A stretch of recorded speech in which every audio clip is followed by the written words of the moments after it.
indulge your legal curiosity with a unique blend of knowledge and entertainment on Legal Candy with attorney Candice Colucci. Each week, she unwraps the sweet secrets of the legal world, covering a wide range of topics from property insurance claims and personal injury to national and Florida law hot topics. Guests will include industry whistleblowers, industry experts, and sweet surprises. Get ready for a flavorful journey through the legal landscape. And now, let's dive in with Candice. Hello, and welcome to Legal Candy. I hope everyone is having a great week. So today, we have got a super special guest that is near and dear to my heart. And so I'm excited to have her on the show. Her name is Melissa Thompson-Maui. And it's very interesting how it all kind of unraveled. So we'll start with some of the stuff the background of how we met her and how we got to know her story, and to really get to know that Melissa is behind something called Melissa's Law. She has worked to really protect fertility preservation for cancer patients.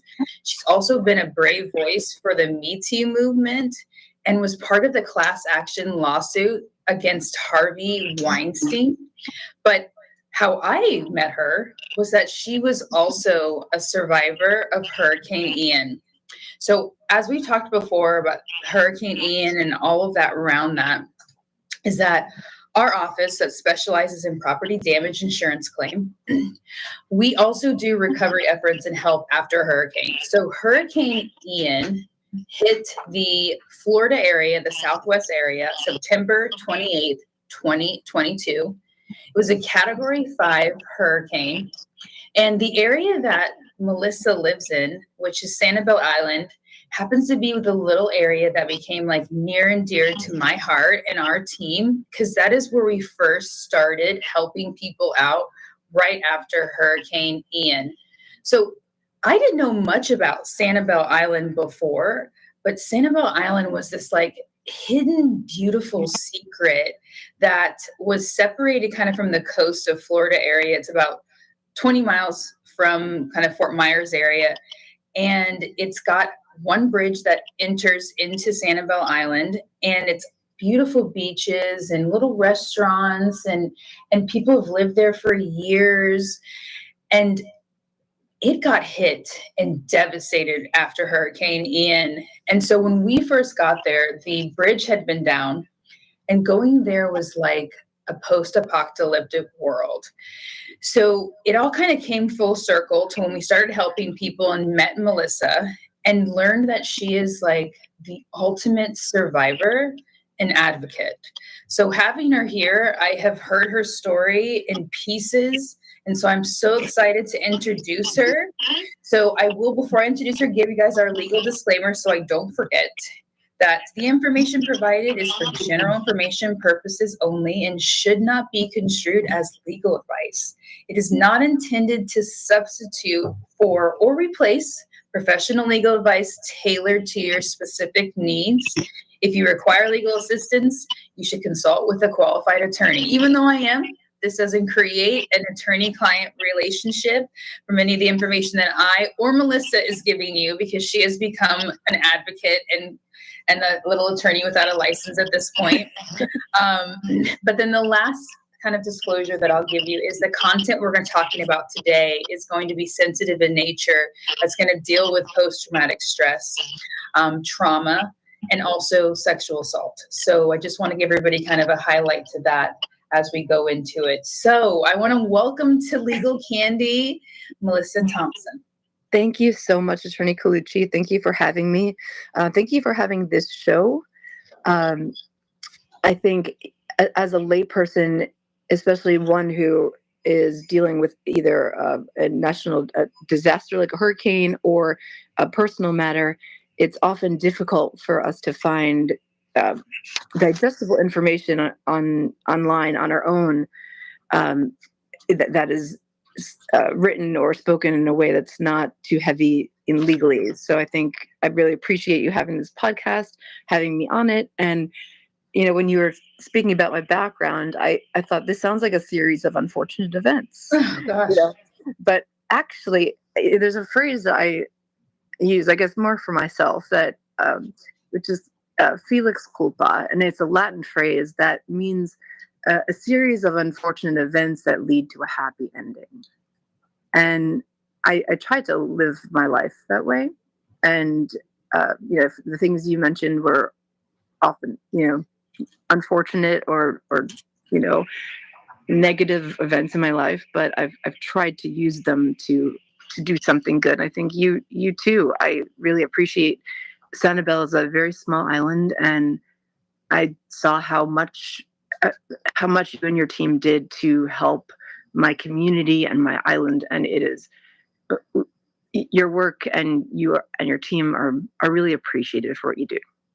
Oh, thank you so much. It doesn't always feel that way because I feel like we fight every day. So that's what we're doing for the residents, is we're trying to fight the insurance company. So I feel like on a day-to-day basis, I'm exhausted. I'm fighting insurance company. I'm fighting their lawyers. We're fighting their adjusters.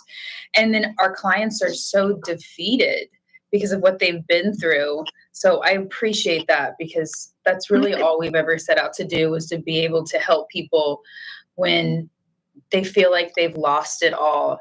So I think that one of the most interesting parts when I was speaking to you is that I've had these instances when I'm advocating for insureds after property damage, and I'm fighting with the insurance company, and I'm fighting with sometimes the judges in our cases. And I know we're told that it shouldn't be personal, but I don't know how it can't be, because the insurance company attorneys look at this and think, oh, well, their house got destroyed. Like, what does that mean?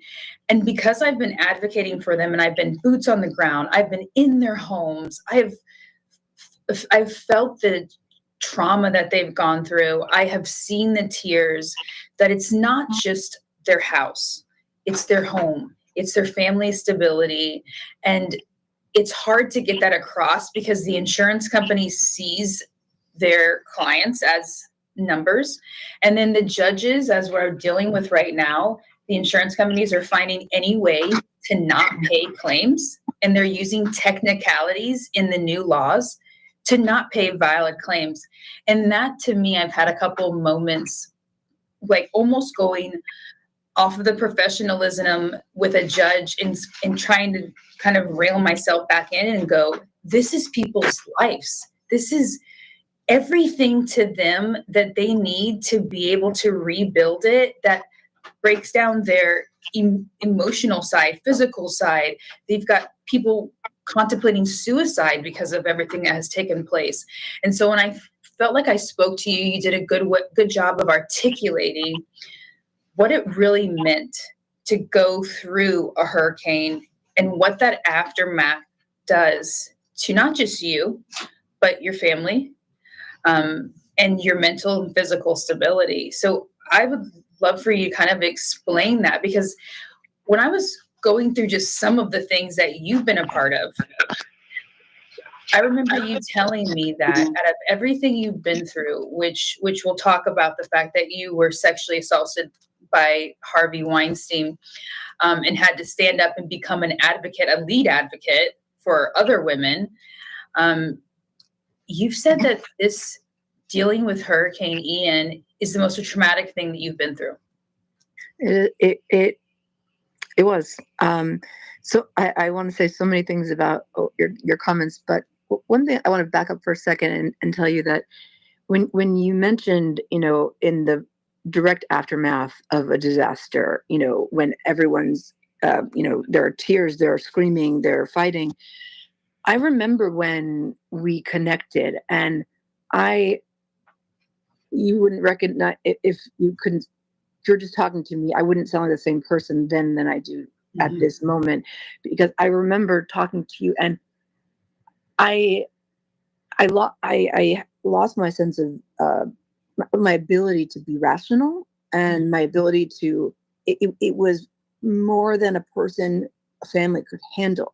And I lost myself, and I acted in ways that were irrational, but given the situation, understandable. Like, you know, this hurricane hits, and we fortunately had evacuated, and we were across the state of Florida. We're in Miami at a hotel watching on TV, and I watched on television as the one bridge, the one access point to my home and my community broke in 5 places. This massive, multi-mile bridge is cracked, and that's the moment where my heart broke. And I, the first response before the state officials responded, the local response was it would take 3 years to get the bridge back up. And I felt like my heart was just crushed. And at that moment, I had to realize a few things quickly, because I'm a mom, and my daughter was 7 years old. She's in first grade. And, as parents, we want to protect our children from the things in the world that are the terrible things in the world. And unfortunately, there are so many, and it's harder and harder to create that protective bubble.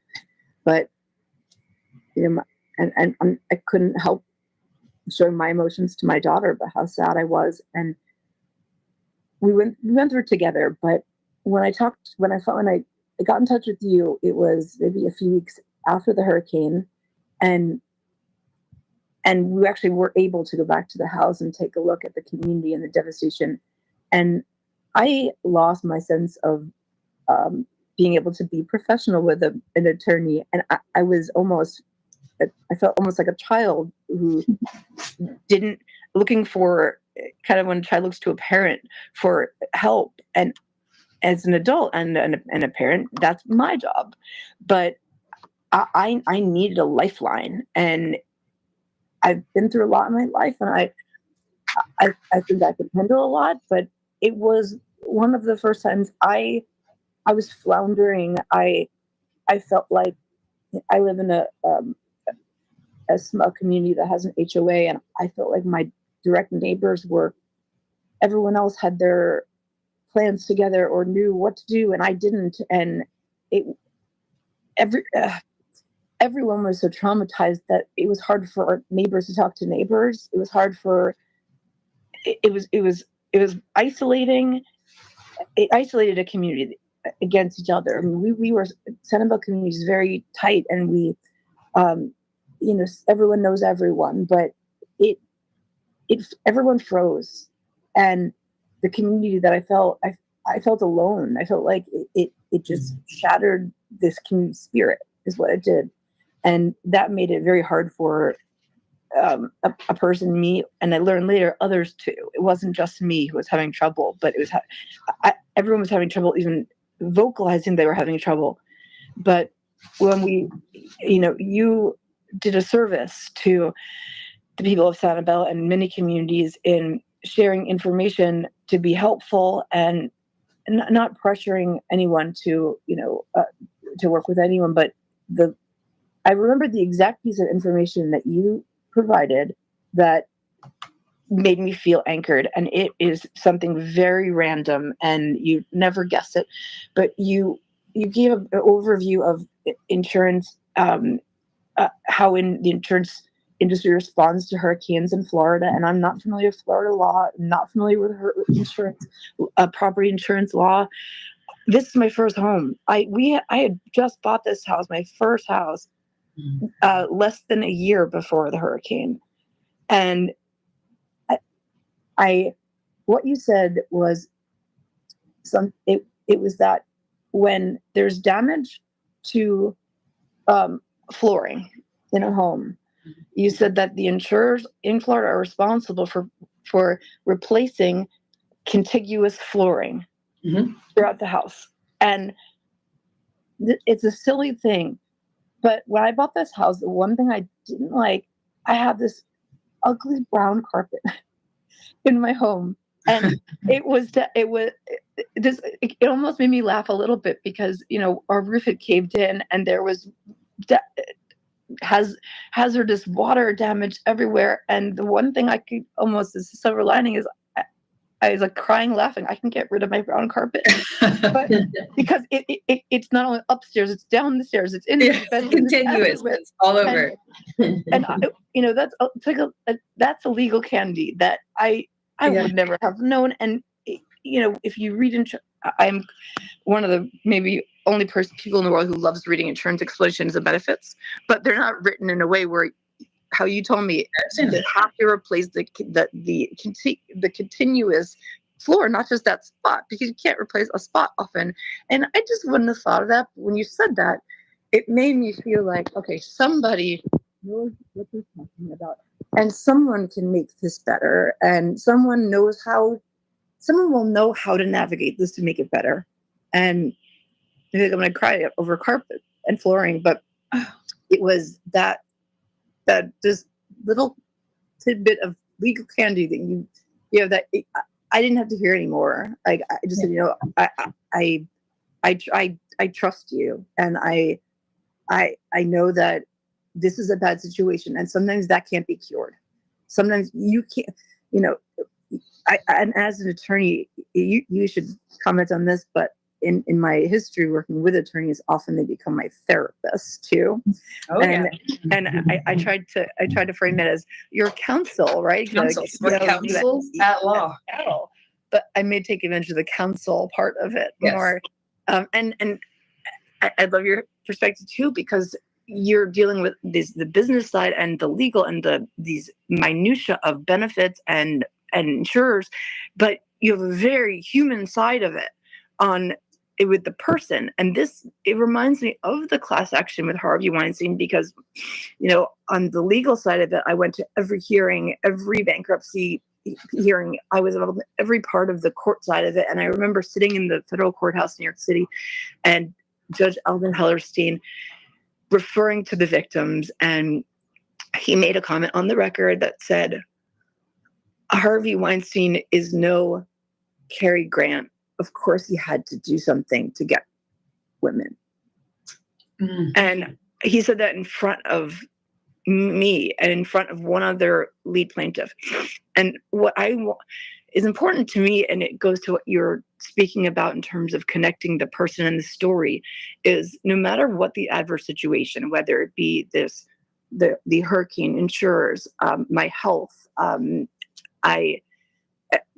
the Harvey situation, it's important to me as the victim or the patient or the individual who's been wronged to be front and center with the insurer if possible, with the other attorneys if possible, with the judges if possible. I sat in the front row of every bankruptcy hearing for the Weinstein Company, and no one sat in my row.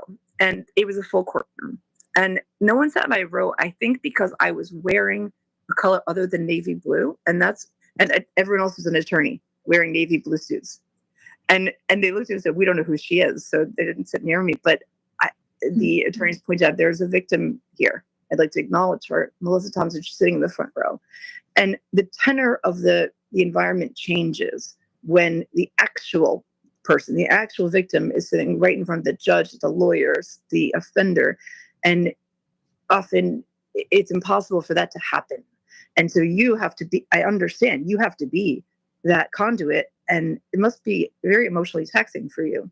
Oh, yeah. So we're going to go to a break real quick, but we will talk more about advocating, what that looks like. Is it emotionally taxing on the person who's advocating for somebody else and for the person who's advocating for themselves? So give us one moment and we'll be right back after a break. This is the TAN Talk Radio Network. Get ready to elevate your nightlife experience at Club Prana. This 5-story sensation in Ybor City is the talk of Tampa Bay. Each floor boasts a unique style and music format. They roll out the red carpet as their friendly staff pampers you with VIP treatment. Club Prana meets Tampa's nightlife standards with impeccable amenities. Live the luxe life every evening at Club Prana. For VIP reservations and bottle service, call or text 813-758-7755. Coastal Roofing, your trusted Florida roofing experts, puts you first. They excel in delivering exceptional roofing and general contracting services, proudly serving all counties. Their dedicated team guarantees not just your complete satisfaction, but an unforgettable experience. You also get a free inspection report and damage report. Rooted in integrity and powered by expertise, they consistently achieve the right results on schedule and within budget. For one contractor, great price, expert service, Coastal Roofing, 1-800-674-3675. This is the Tan Talk Radio Network. So we're back with Legal Candy, and we are here with Melissa Thompson Mobby. And so she was just talking about that advocating, sometimes it's important to really physically be there and showing your face.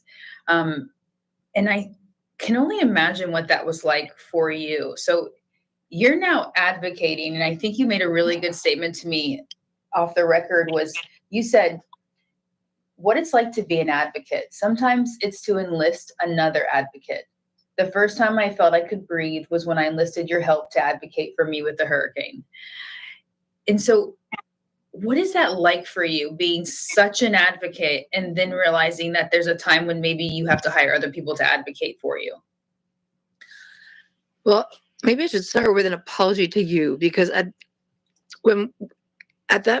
the point where, I realized that I could breathe because I had you on my team and I had your team on my team. And at that point, I didn't realize how deep your team rolled, because you were able, the things that your team did for my family and me, and I'm sure your other clients during this devastating hurricane, went beyond writing legal documents and motions and lawsuits. That wasn't it. It was, this is a process that none of us have been through before on the client side, on the personal side. None of us have experienced this before. And so if I were to think of a kind of, let's say a corporate type of law where there are lawyers on both sides, I could see how it would be calm, and the process would be known. In this situation, I was a crazy person. I'm sorry, because no, do not apologize, please. I like to think that I can be cognizant and intellectualize things. But trauma, of which I've been through a few, trauma pierces the veil of intellect. It pierces the veil of cognition, and it turns people almost into helpless, first of all, almost helpless children, where we, no matter how old you are, helpless. And that feeling is when no one wants to feel helpless. And I'm just imagining now, this island, there are 6,500 full-time, there were before the hurricane, there were 6,500 full-time residents during the off season, which is about June to December. And just fun fact, in season, there are over 30,000 residents on San Island. What a difference. But, the 6,500 residents where this is our home, this is it's a very insular community. It's what we know. And we lean on each other, but no one could lean on each other because we were all falling down. Yeah. And if we're all dominoes, there's a show called Domino Masters. They build these dominoes, and we were all dominoes falling, and eventually something has to stop it. Mm-hmm. And it's an external force that presses the other way, and that was you and your firm and expertise, because you came into that situation calm and together, even if you weren't inside, because I know you were physically here, and no one could be calm looking. I mean, it was worse than The Walking Dead. It was horrendous, but you were calm, you were together, and I leaned so heavily on that I had to, tell myself over and over again that she knows what she's doing. My job has to be to keep myself together, my family together. And I have to let go a little bit of the process, because in the beginning, I remember calling you, and I remember calling your team and asking for what was going on, for a few weeks all the time. And I'm sure I was very annoying, and I'm sorry. No, you do not need to apologize. It's the result of feeling helpless. And yeah. And one thing I mentioned to you that one shares, which is a theme that is beyond this specific narrow issue, but the hurricane taught everyone a painful lesson, from kids to adults, which is that our houses are not always our homes. And when you think of going home, often it's just, I want to go to my house, I want to go home. But when you don't have a home to go to, when the hurricane was coming, I feel like I've been through so much that I kind of minimized. I'm like, it's not a huge deal, but let's just go. Really, I wanted to, let's just get out of town. And I'm fortunate we did, but I packed a bag that had 3 pairs of shorts in it and no shirts, and 1 pair of pajamas and 1 pair of underwear, and no, I didn't bring toiletries. I just threw it together. And later we had to order everything. We had to replace, we were getting Amazon deliveries in hotels, and all of the workers, the emergency workers, came to Fort Myers and stayed at the hotels, and there was nowhere to stay for miles and miles and miles to find a Holiday Inn. If there was a room, $850. It was just everywhere you turned, you're stuck. Because, and that's where I'm still very frustrated, because it's been over a year, and there are things that cost a lot of money very quickly. And I kind of, in my mind, I think to myself, if I have my wits about me and American Express, I can get through. I can survive life for a little bit. But this tested that, where it crossed my threshold of being able to understand how to take care of my family and myself, and keep my minds together, like to keep my wits about me, while I'm trying to, shield my child from the knowledge of what's going on, the imagery. It was something out of nightmares. So I needed to see it, but I didn't want her to see it. She was so young, and it was, it was just no one ever experienced this before. And I think on Sanibel, most of the residents are older. It's mostly, I would say, in my neighborhood of 20 houses, only my house and one other house has a child. So the other 18 are of retirement age. I think the average age on island is in the 70s. So you think they have their own sets of issues. Like, there's a code on Sanibel Island that requires homes to be elevated, and that, I don't know what year that code was put into effect, but some houses were, some were not. And I'm losing my train of thought, because my brain is going back to that place of that time and how I thought at the time, and I'm having trouble even speaking, because it was just, when I talked to your team and they said, save your receipts because you need to file them later. I'm a millennial. I don't like paper. And I was trying to save these receipts, and they were piling up, and they were crumpled, and I was so disorganized, and I was mad at myself. I'm like, I wish that I was, from the very start, day one, I had a list of everything we did and everywhere we went and every gas tank we filled up, but I didn't, because I was so scattered. And I think your team did the best they possibly could at encouraging me to do the right thing. And at some point I couldn't. And that's when I was embarrassed as an adult, because I feel like if I can't even keep my receipts together, I was so embarrassed that I couldn't turn anything in. And I felt paralyzed for a long time, months still. And that's really common, because I think one of the things people don't even realize about a hurricane is they see some photos and they're like, oh man, that looks really bad. And then they think that it must be all better now because I'm not hearing about it. But the aftermath just is this ripple effect that continues to go. And helpless is one of the number one words you hear the most. But the other word that I was surprised when I first started doing hurricane relief work was words like embarrassed, humiliated, and it really stemmed for the fact that a lot of people educated doctors, lawyers, MBA degrees, and felt like I can handle anything that's coming my way.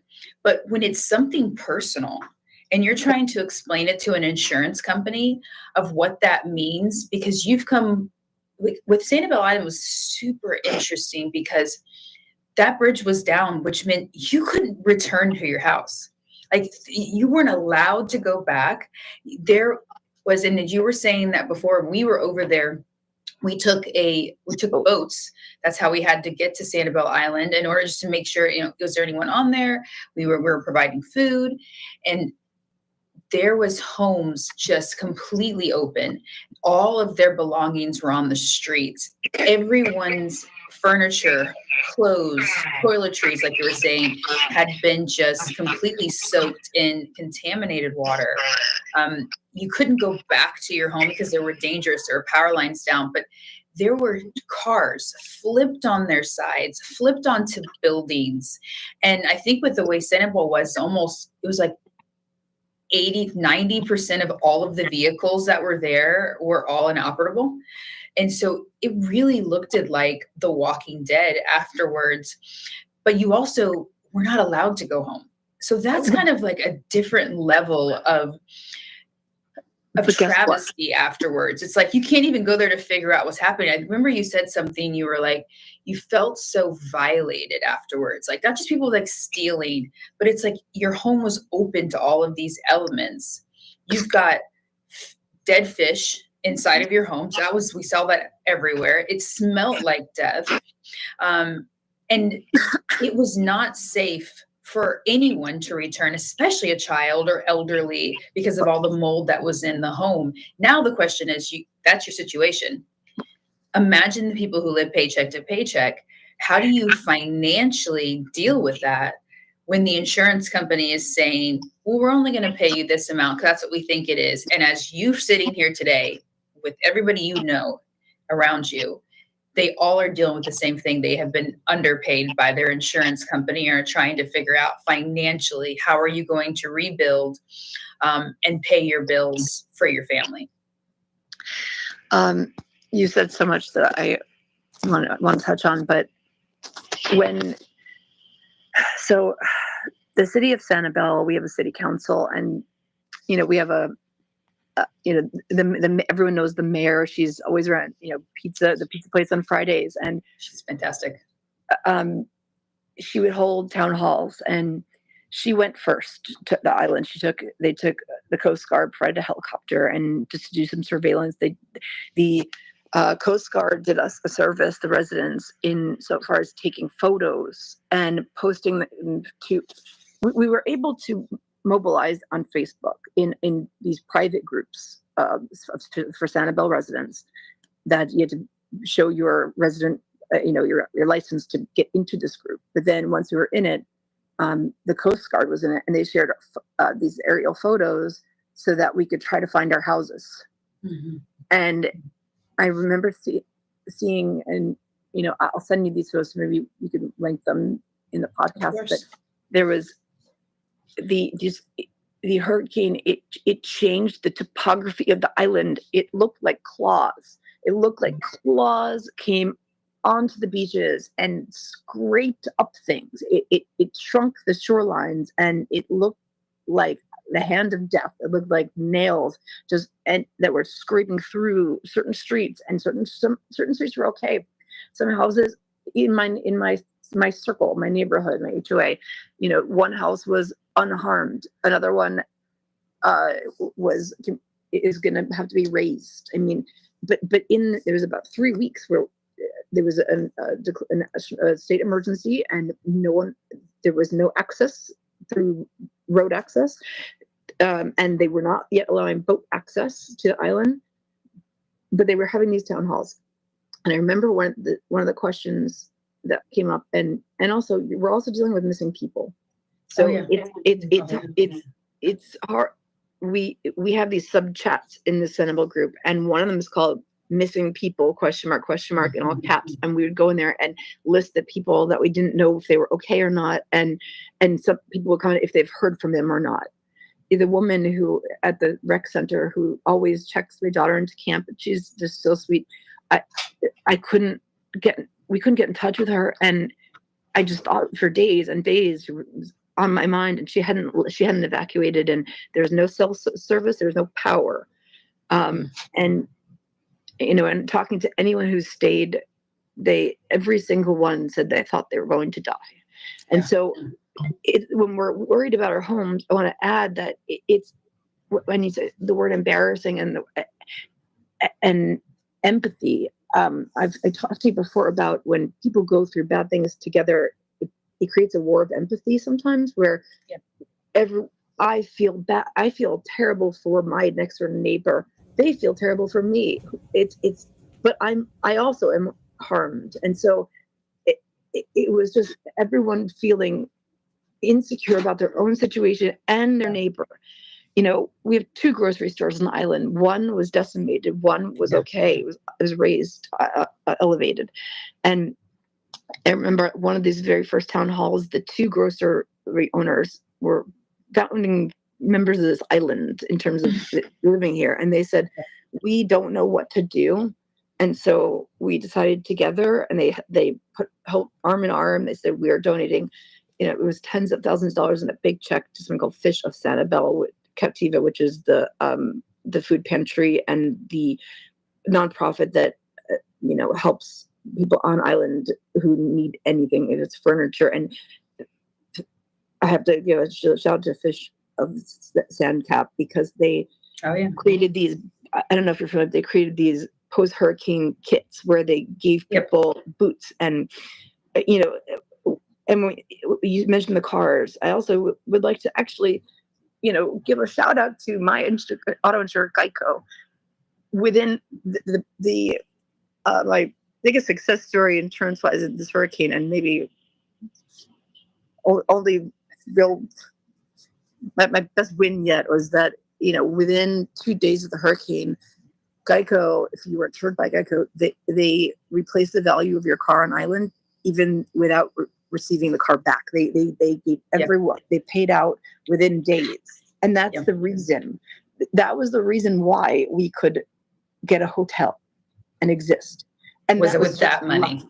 It was just lucky. And they were very fair on the fair value of the vehicle. Yeah. And they didn't ask questions. And later they just asked, could they go retrieve it? And we told them how. They went, they took boats, they got cars out, no questions. Mm-hmm. And I have friends who were insured by different auto insurers that were maybe smaller names or less, Geico's just a big multinational company with a lot of resources. So the smaller ones, they fought, my friends fought with their auto insurers to get anywhere near a fair value, and they didn't get fair value. So I just saw very quickly the difference in how the insurers were working, and it just put the seed in my head that I need to be very cautious and enlist the right resources to do things the right way, because if it was just luck that I had that insurer. But and I couldn't change anything that I had already done in terms of home insurance. Absolutely. On Sanibel, we're required to have wind insurance. Now, I don't know how prevalent that is in life, because this is my first house that I've ever purchased. So we had wind insurance, flood insurance, and general, homeowners insurance. And honestly, when I bought the home, I was so excited, and I was like excited about the future. And so the insurance to me was an afterthought. Yeah. And I can't say yet that I regret that, because I don't have resolution. But going forward, I'm going to be so much more careful in terms of how I insure my property.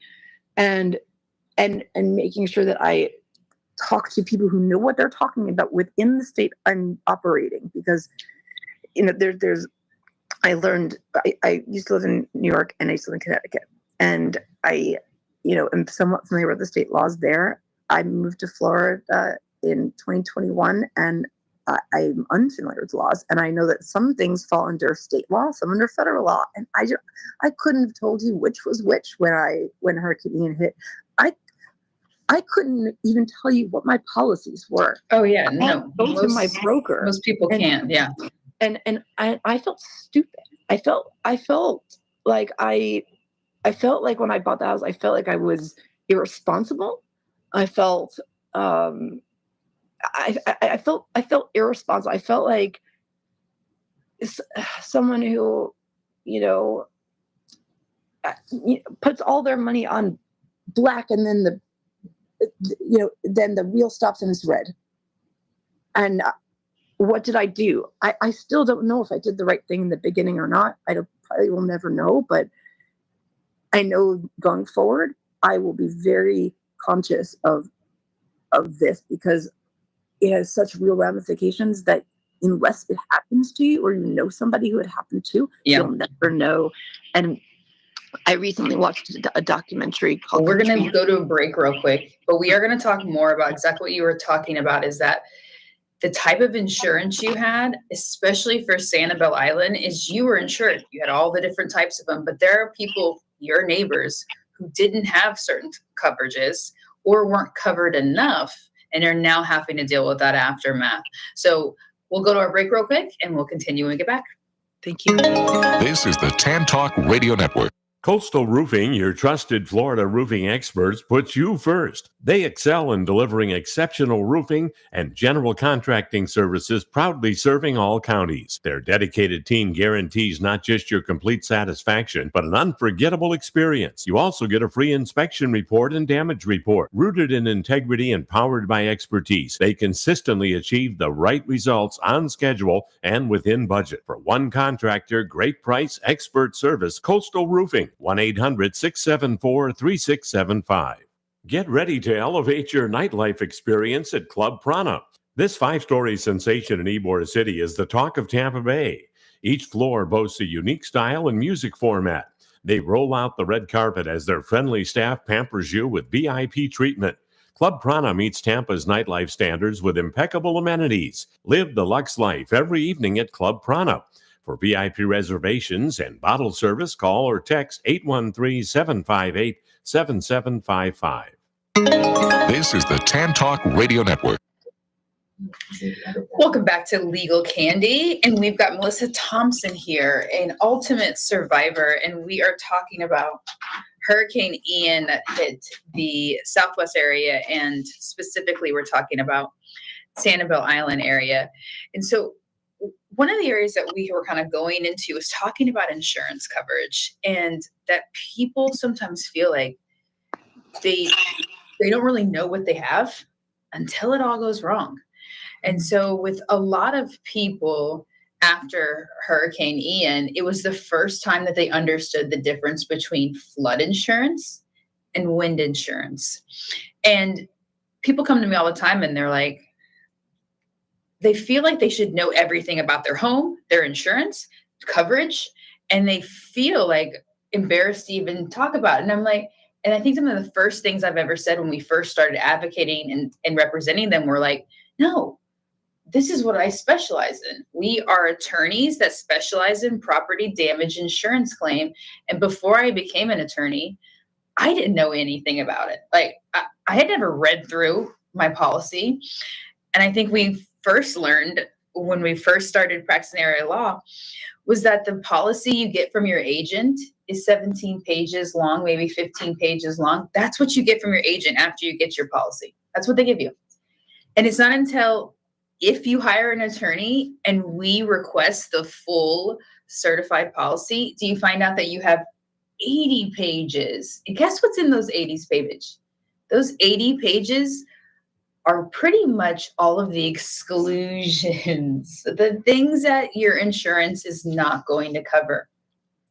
So Sanibel Island, in areas where just like Melissa was saying, is where the law has changed as far as how you have to build your house. So all along the coastline of Florida, the law changed in different times over history that have now said, because of so many hurricanes and such amount of flooding, you have to build your house a certain number of feet that are non-living space in order to build something new.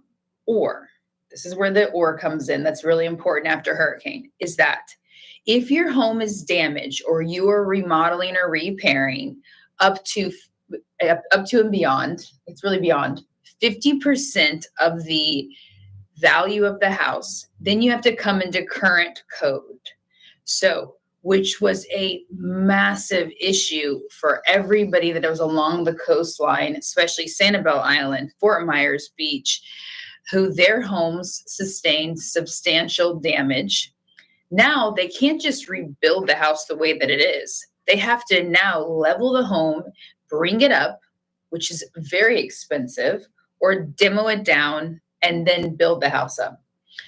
And so that part of your insurance coverage is something called law and ordinance. So when you're looking at your policy, you'll see how much money you have for your dwelling, coverage A, your other structures, coverage B, your contents, coverage C, and D, your additional living expenses.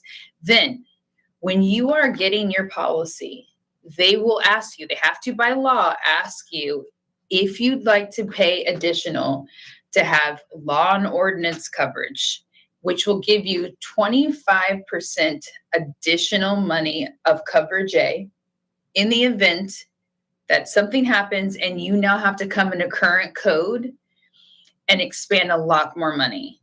So you can do 25% of coverage A additional or 50% of coverage A additional.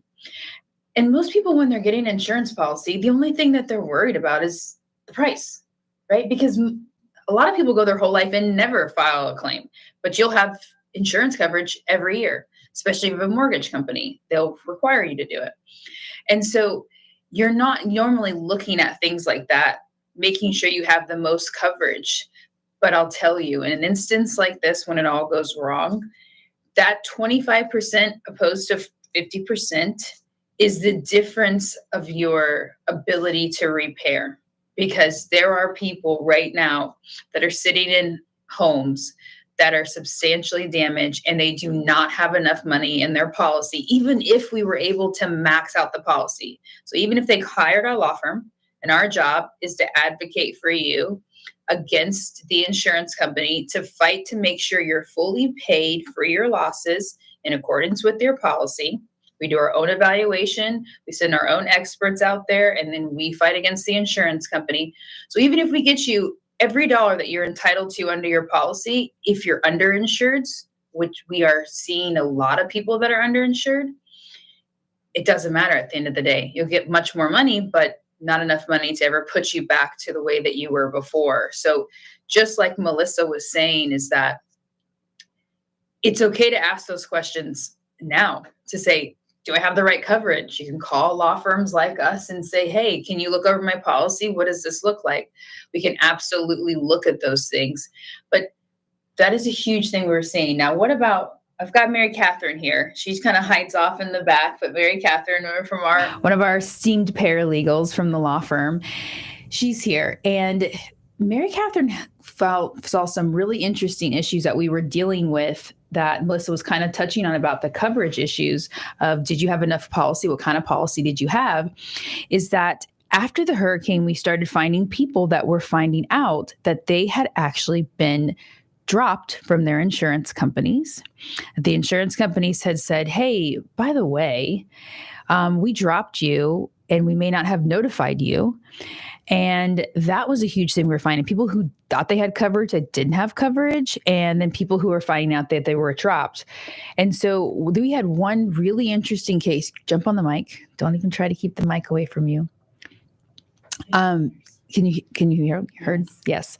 So we had one really interesting case where the insurance company had said that there was no coverage that they had actually sent a letter letting them know that they were not going to cover the property because there was certain information that they had not been given when they had procured the policy. And so at the end of the day, we were able to overturn that. So that was an amazing win at the very beginning of it, because there are certain things under law that require you to do certain things if you're going to non-renew an insured, or you're going to let an insured know that now you're dropping them. And they hadn't actually abided by those rules.